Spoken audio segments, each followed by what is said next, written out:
جی رانا عمران کا جو قافلہ اس وقت تیار ہے نیشنل پریس کلب جانے کے لیے، اور وہ ابھی اس میں تھوڑی دیر بعد خطاب بھی کریں گے اس اپنے مجمع سے، تو بنے رہیے سردار ظہیر کے ساتھ، مرکز ٹی وی USA اسلام آباد۔ ناظرین، میں ہوں آپ کا میزبان سردار ظہیر، مرکز ٹی وی USA اسلام آباد سے۔ اس وقت ہمارے ساتھ شیر صحافت رانا عمران لطیف صاحب بیٹھے ہوئے ہیں جو الیکشن کے حوالے سے اپنے ڈاکومنٹ جمع کرانے جا رہے ہیں۔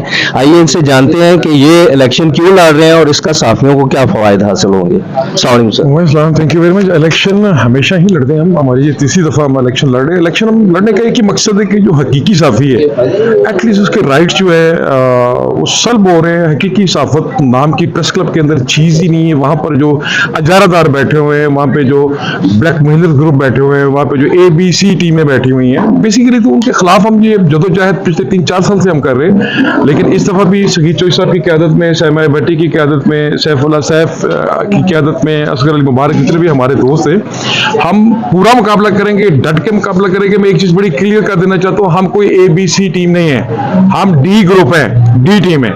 تو D ٹیم کا ایک ہی کام ہے، D گروپ کا ایک ہی کام ہے کہ لوگوں کو مطلب انصاف دلانا، اور سب سے بڑی بات یہ کہ آج بچیوں نے ماس کمیونیکیشنز کی ڈگریاں اٹھائی ہوئی ہیں۔ یقین کریں کہ پریس کلب کے اندر ایک مرد کو جاتے ہوئے شرم آتی ہے، وہ خواتین تو بچیاں تو بہت دور کی بات ہے۔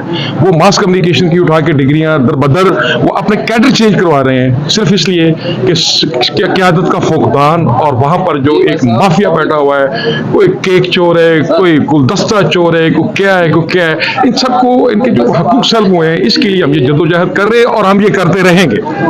سر، آپ نے کہا کہ ABC ٹیمیں بیٹھی ہوئی ہیں، ایک تو یہ ہے کہ وہ جیتتے بھی آ رہے ہیں، تو ایک تو جیتنے کی کیا وجوہات ہو سکتی ہیں، اور دوسرے جو سینئر صحافی بیٹھے ہوئے ہیں ان کو آپ ان کے پاس تو ماس کمیونیکیشن کی ڈگریز نہیں ہے، تو وہ کہاں جائیں گے پھر؟ اصل میں ماس کمیونیکیشن کی ڈگریاں سم تھنگ ایلس، لیکن صحافی جو پرانے ہیں ظاہر ہے ان کے پاس تو ساتھ ساتھ لاز بھی چینج ہو گئے، باقی چیزیں بھی چینج ہوتی رہتی ہیں۔ اب وہ لوگ کیسے جیتے ہیں، بڑی وجہ یہ ہے کہ وہ مافیاز ہیں، اور ان کا گٹھ جوڑ ہے، وہ ایک باری لیتا ہے، پھر دوسرے کو باری دیتا ہے، پھر تیسرا آتا ہے، پھر وہ چوتھے کو باری دیتا ہے۔ تو اسی سلسلے کو ہم روکنا چاہتے ہیں، اسی کو ہم ختم کرنا چاہتے ہیں، اس روایات کو ہم ختم کرنا چاہتے ہیں، اور ہم لڑتے رہیں گے آخری دم تک، جب تک حقیقی صحافی کو، قلم مزدور کو اس کی عزت اور اس کی جب تک تقدس، جب تک اس کو پورا اپنا تحفظ نہیں ملے گا، اس وقت تک ہم لڑتے رہیں گے۔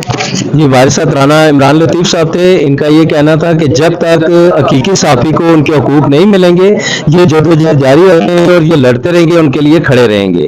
جی، سردار ظہیر، مرکز ٹی وی USA اسلام آباد۔